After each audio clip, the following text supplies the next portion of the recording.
Hello, everyone. Welcome to the PYRESWAP show, and I am, of course, Fi. Welcome back to Training Tuesday.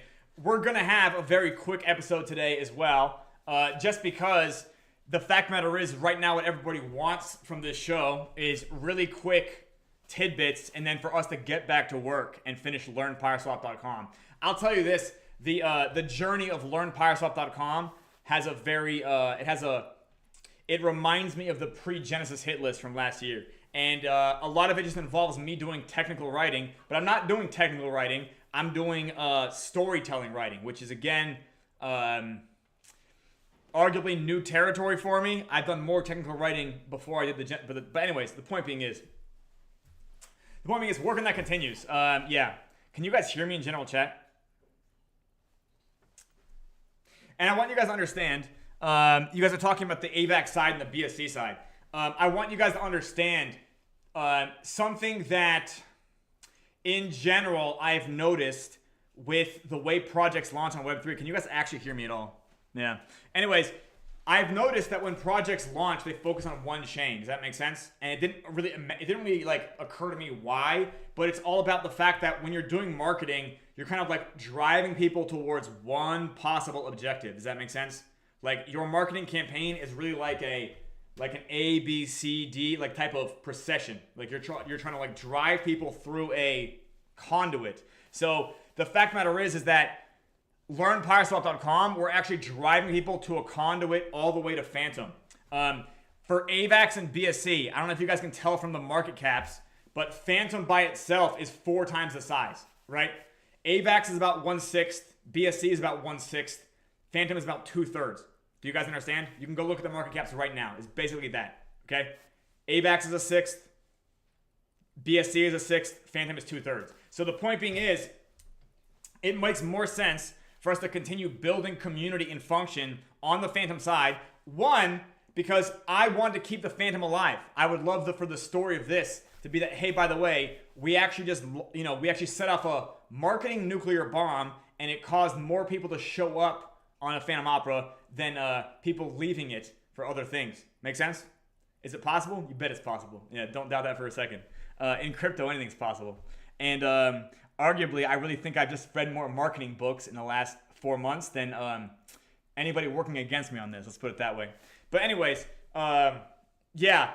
So the AVAX side and the BSC side, I'm completely aware that they kind of like, they're misfire, they're dysfunctional, as it were. And legitimately, just like the boardrooms in the tomb forks that don't get clicked every epoch, if people want the juice to be worth the squeeze, it's more about just like putting the juice there in the first place. Make sense? People will make the juice worth the squeeze when there's enough of what? Like if we market to Phantom, we'll be able to solve the problem on Phantom. When people see how the problem gets solved on Phantom, they will naturally draw their own mental parallels and begin moving their own capital over to the red and yellow chains. Does that make sense? Do you guys get what I'm saying? Does that make sense? Right? Like, it makes sense that, oh shit, this will work on AVAX the same way it works on Phantom, right? Like, it literally is just a clone of that, right? Do you guys get that? So the point being here is that instead of us just blatantly, like trying to give people like, hey, pick whichever chain you want, they still don't know which chain to pick. Does that make sense? Even if they're agnostic. We're gonna drive them all to Phantom. Phantom is the hardest one to work on, but it's also the most popular, right? How poetic.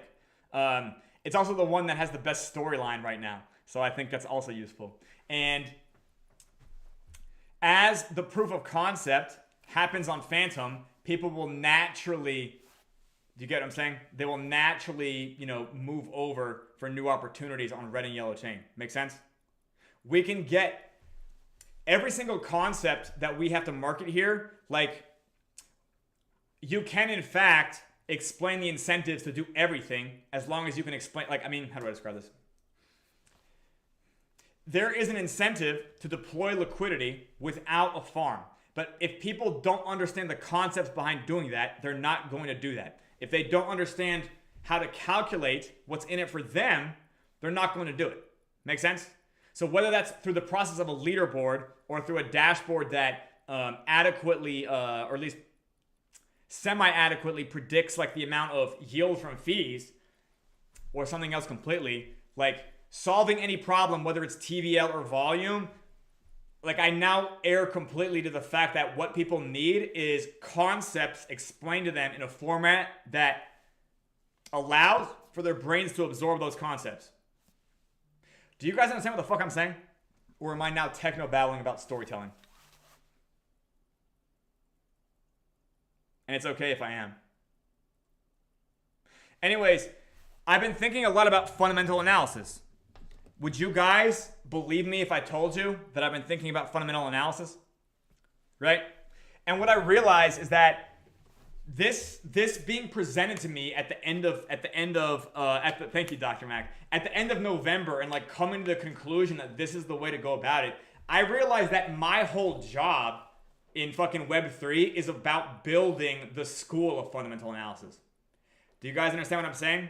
Because every single thing about this project, every single opinion that I see in the general chat, I'm always learning about these new vantage points of analysis. And I don't know if I drew this up yesterday. I don't know if I did or not. Did I draw up this ABC type of thing? Did I draw this? Because this is what passes for FA in Web3 right now. Okay, do you guys know what it is? It's event is reported. You guys can't read this, right? It's too skinny. Let me change my marker real quick.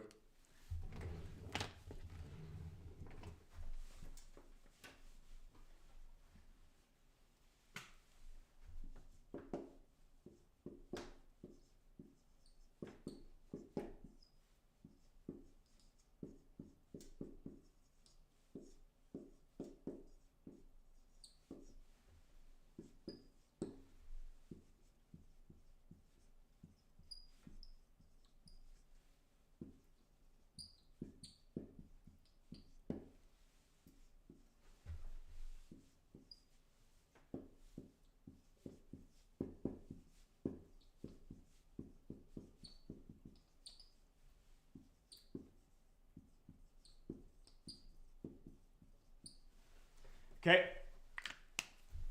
Can you guys read this? I'm going to put my glasses on and see if you can. Event is reported. Now, this does not mean that this requires a Cointelegraph or Coindesk or Yahoo Finance or whatever, or Wall Street Journal. It just means this is something that people could be talking about on Twitter. Does that make sense? Some sort of event is happening. Some sort of announcement happens, and it's reported. And this becomes a story, right? So people on their own will extrapolate like the past of the story, and they can extrapolate futures based on the story. Make sense? Right? Because everybody's brain can interpret a story. Then people analyze it not by doing any math. They analyze it based on how they feel about this news. How does this news feel? And again, if they don't have like any type of system of analysis, like you could think of certain things as good or bad, right? An example would be like the phantom to sonic mead function, right? Like a lot of people think like, oh, that's gonna cause phantom to crash, but like actually that it makes the market cap go down, but really it makes the price go up because we know how metertrage works. Does that make sense? Like if it's postured to you in a certain way, you could, I could tell you something amazing and you would interpret it negatively. Does that make sense to you guys?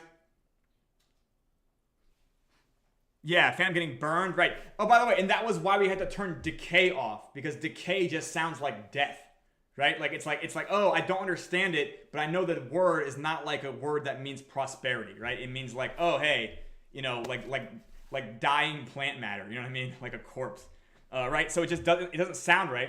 And then people have self-fulfilling expectations. So what happens is, let's say CZ goes to jail, right? You know what? Radioactive fusion for sure. Or what is it? Consolidation. I don't think I'm gonna use it anymore, Doc, because it's just too much mental labor. Yeah, I think like again, I'm not gonna use like rebate, like elastic rebasing or debasing. Like, it'll all be utility based. Yeah, as far as elastic supply goes, because people need an event, right?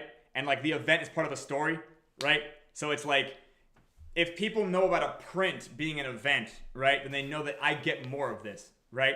And I think smoldering is good though too, because it allows people to understand why they're getting less of something. Do you get what I'm saying? But it also gives them control over the more or the getting more or getting less. Make sense? So again, I want to give people control, and I think that is a value add subconsciously. Anyways, based on how they feel, right? So let's say people think about CZ going to jail.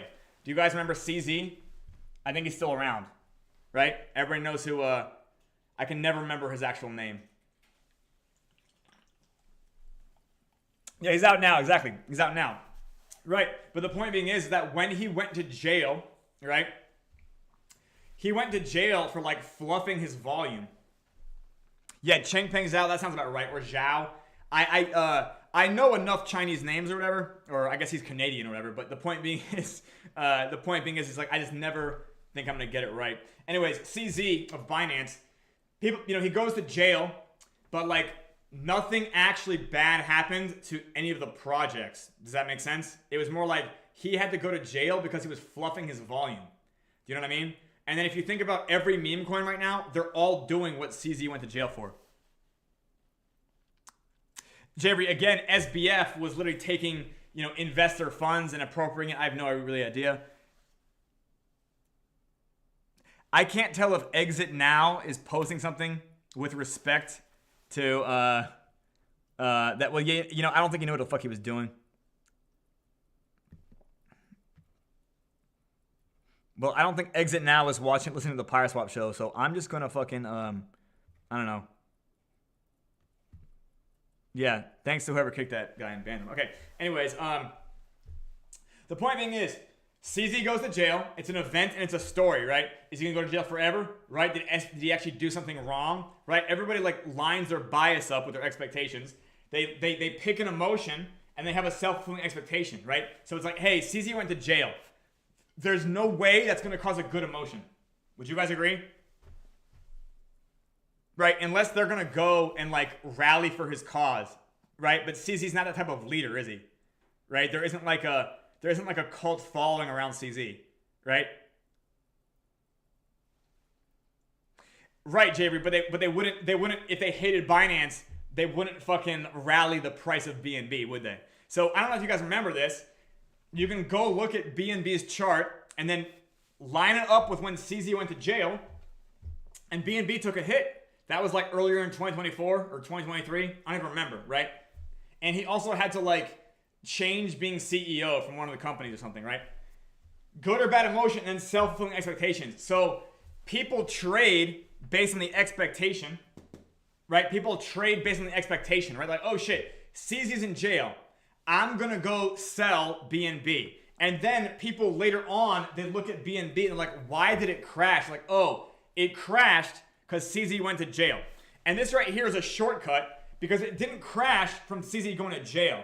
It crashed from people expecting it to crash from CZ going to jail. Therefore, they self-fulfill that expectation. Do you guys understand this? There's also a meme phrase, this is actually, it applies in broader finance, but crypto loves it, called buy the rumor, sell the news. Have you guys heard that before as well? It's another example that like, hey, that is what actually passes for fundamental analysis. That's like the starting point for people. So whether it's me talking about shit like utilizer to speculator ratio, right? Or TRB versus TRS, my job, and I mean like going forward, is all about really building systems for fundamental analysis, or really like fundamental analysis primitives that people can learn to see stuff behind the chart. Because I don't know if you guys noticed this, this is the perfect time for this to emerge. If you guys go on Deck Screener right now, there's literally like 7,000 meme coins launching today, right? And I think more and more, and maybe I'm wrong about this assumption, I think more and more people are beginning to doubt the charts. Do you guys understand? I think more and more people are doubting the virtue of those charts, the trend analysis. Do you guys understand? I don't know if this is true, but I know that I've been that way for a long time, ever since I figured out they botted it. Does that make sense to you guys? Right? So because there's more and more of a doubt in charts, in my mind, I think that creating more systems for analysis, fundamental analysis, and then in fact, first of all, teaching them about PYRESWAP and the GPSE in general, this helps people come to this project with like a value that they get. They're able to now look at other projects and then analyze this, analyze them against things like, you know, UTSR, TRB against TRS, right? Things like this. Do you guys even know what these are? Okay. This means utilizer to speculator ratio. So for Ethereum, this is like how much gas is getting burned versus how much is getting traded in volume. Make sense? We have that too in PYRESWAP, right? For the tokens. But anyways, TRB versus TRS is total reasons to buy versus total reasons to sell, right? So whether the chart is trending one way or another, you can always assume it's going to reemerge as something like this if enough people know the reasons. I think TRB and TRS is something vital to be taught concerning things like the TWAP thresholds we have in the GPSE. Does that make sense? Because if people don't understand that they're betting on TRB being higher than TRS when we're below 0.8, they're not going to make that bet. Do you guys understand? So like, if there's probably a few people in the audience right now that understand at these TWAPs, TRB is higher than TRS. But our problem is that these people should be the majority of people that hold the token. Do you guys understand? Like the majority of the people who hold Pyre Phantom right now, they should understand that TRB is higher than TRS. And if you guys don't know that, I have failed at explaining this. So I figured I'd just touch on that. That anyways, the fundamental analysis thing is only showing me as a revelation that like, hey, by the way, nobody knows how to analyze shit. This has now been abused to death by the fucking fad called meme coins. And 5, you have to put your Superman S on your chest and save the day even more. Okay? Get back to work. I'm talking to myself. Okay? Do you guys have any questions? Because otherwise, I'm going to get back to work. Yeah. Do you guys like my outfit? It's all black today. It's actually Vanta black. It literally fucking sucks the light out of the room. Okay. Yeah. Yeah. By the way, I did this to be I did this to get into like creative mode, right? Do you guys see if I wear these glasses and I have the black turtleneck? Do you guys see that I'm a creator? I'm a director. Do you guys understand now? Yeah, do you guys see it? You love it? Yeah, a little bit of Jobs. Jobs, direct quote from Jobs. The most powerful man in the world is a storyteller. Yeah, by the way. So that GIF posted, yeah. Jobs also understood the power of storytelling. Definitely more so than Jensen Huang, by the way. I've noticed this now because I'm looking at Jensen Huang and he's doing the same shit Jobs did. Do you guys watch this? NVIDIA guy? And he's like, you know, this is this. And like, I'm like, but you're not telling a story about it. You're just like dropping fucking like parameters. Again, it matters to enough people, right? Like it matters to enough people to invest in it, but he's not a consumer good. Do you guys get what I'm saying? Right? The iPod and the iPhone were consumer goods and NVIDIA is selling like $3,000 devices to like, I don't know, private military corporations. Anyways, yeah. Anyways, do you guys have any questions? I'm gonna get back to work. Like, guys, this is the final boss. And what's hilarious is that, you know, we've been doing so much work on the fantasy fiction side in the first place. It just kind of makes more sense that we would complete that in the first, let the fantasy fiction do the job it was meant to, which is again, teach people through storytelling. I don't know. It's one of those weird things where it's like, hey, this was obvious, but you just never did it. Okay. We're now working on that. This is going to be, I don't know. The story of this project is going to be one of the best project stories. And the storytelling in this project is going to be better than anybody else because nobody else is doing this. I don't think anybody's making a Web3 fantasy fiction world, right? Did Axie Infinity have a backstory? I don't know. I guess Bored Ape Yacht Club did, right? Anyways, does anyone have any questions? Because I'm gonna end the show. Get back to work. Yeah. Do you guys have any questions? I have to just grind at writing. It's just what I'm doing. Yep. A little bit of image generation. But by the way, we're working on Sora.com. So we in fact are going to have fantasy fiction short stories in short form from the GPSE lore world, posted to our short form account soon. I think we have actually one posted, but yeah, that's all getting rolled out this week. So I'll be able to focus even more on writing after that shit is fucking happening. But yeah, we have a Sora subscription, and Legitimately, it's actually better than I expected. The prompting is a little bit, early stage because it's only a month old. But I'll tell you this, we're going to be, this project is going to be making, AI fantasy fiction video generation for the purpose of just promoting its lore and its storytelling. You guys saw me cite yesterday how much more money fiction makes than documentaries and movies, right? Would you guys agree? It makes at least 57 times as much money? Okay. So, yeah. Anyways, yeah, this stuff is the first story rolling out with Sora is a pretty good one too. We're actually doing it high effort. And yeah, I can't wait to show you guys. It'll probably start getting posted this week. Oh yeah, Jeffrey, I wouldn't be. Yeah, I wouldn't be, but it's okay. Yeah, I'd be cool with a 1 billion aggregate market cap. Yeah, if it's anything less than that, I'm gonna keep the fucking, yeah, I'll keep my gun in my hand until we get that.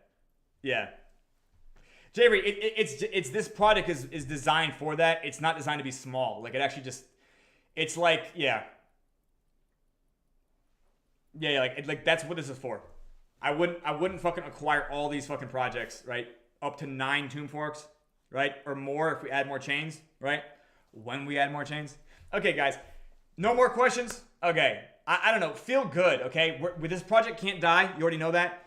We pretty much solved the fucking problem, which was the marketing in the first place. I had to learn that since this is a project that introduces new concepts, you have to market the concepts before you market the product. I really am not like half-assing this. So I want to thank you for your patience. I encourage you to buy more token while you can. Goodbye.